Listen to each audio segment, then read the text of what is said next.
Hi guys, my name is Kirsty and welcome back to Upside Down Books. Today we are going to be doing a book tag. Non più tra i farfalloni amoroso, notte giorno di So the book tag that we're going to be doing is the 12 Days of Christmas book tag, which I believe probably adds up to 12 questions. So let's get going. Question number 1 is: the partridge stood alone in the pear tree. What is your favorite standalone? Now there aren't really a lot of standalones that I really enjoyed, but the first one that I saw / came to mind was Dry by Neal Shusterman and his son Jared Shusterman.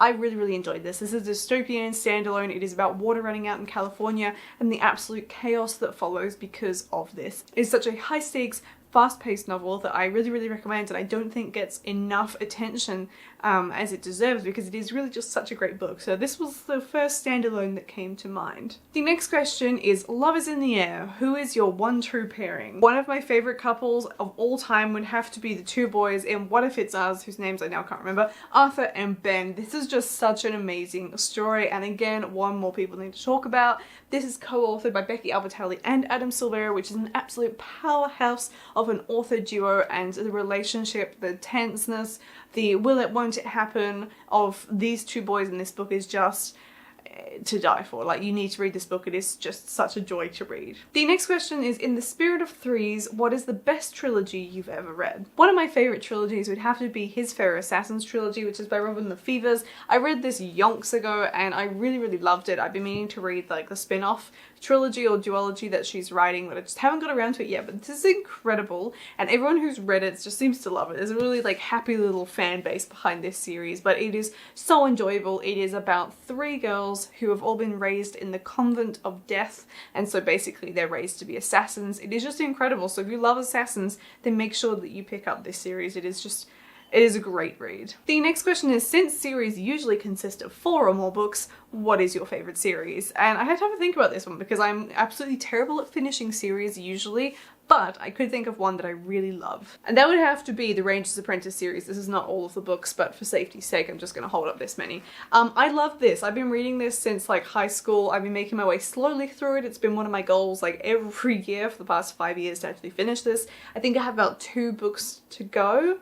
I don't know, it keeps adding books to the series and I haven't bothered to check how far off I am, but this is an amazing series and I love it. Even though it's middle grade and I'm so too old for this, I just absolutely love this series. It is just so much fun. If you haven't read it, then this is just such easy, light, breezy reading that will just make you happy. The next question is: one ring to rule them all, who is your favorite villain or antagonist? My answer to this kind of question is always going to be the Darkling from the Shadow and Bone, the Grisha series.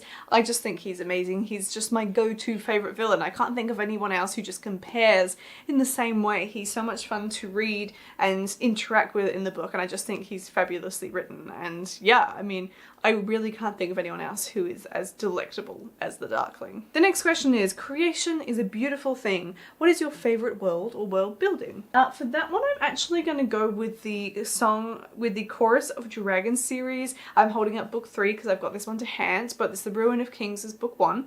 I really enjoyed this series. I think it's done really well. It is heavy going and it is super hard to sort of focus and get into, but when you do, this is a really awesome, and I would say very modern series. Like, concepts about gender and like feminine masculine roles are really thrown on their heads and played with in this series, and I really enjoy it. But yeah, the concept of the world in this series is really expansive and complex, and I think Jen Lyons has done a fantastic job in creating a true epic fantasy. Really hope that tower doesn't fall over. Next question is: who needs 7 swans when all it takes is one good animal sidekick? Who's your favorite animal sidekick? And for this one, I'm going to double up. I'm going to go back to Ranger's Apprentice and I'm going to say Tug, which is Will's horse, is just got to be my favorite animal sidekick. He doesn't do anything other than ride around. Well, that's not true. Tug is a very intellectual horse, and I want myself a Tug because Tug is adorable. Tug is everything. I love Tug. The next question is: milk is so 18th century. Which book or series takes beverages or food to a whole new level? That would have to be Outlander. Hands down, Outlander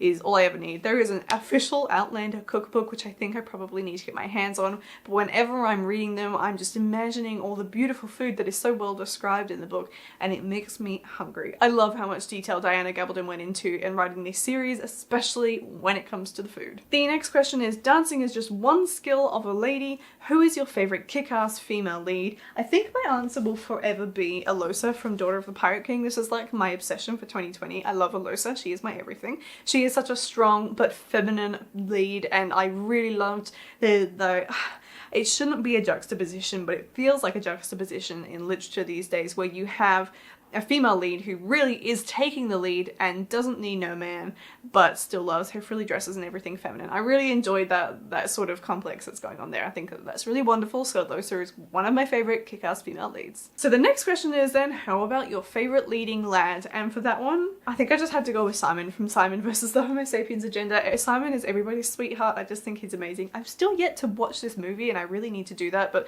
Simon is fantastic. If you haven't read this, you really should. Anything Becky Albertalli writes is just gold. She is like the only contemporary fiction I read just about, so I recommend her highly. But I think Simon is a really fantastic character and he's super relatable and just wonderful. He's a bundle of joy all wrapped up. The next question is, what is your favorite book or bookish thing with a musical influence? So it could be like a reference or etc, etc. And I have chosen to go with 1,000 Perfect Notes by C.G. Drews.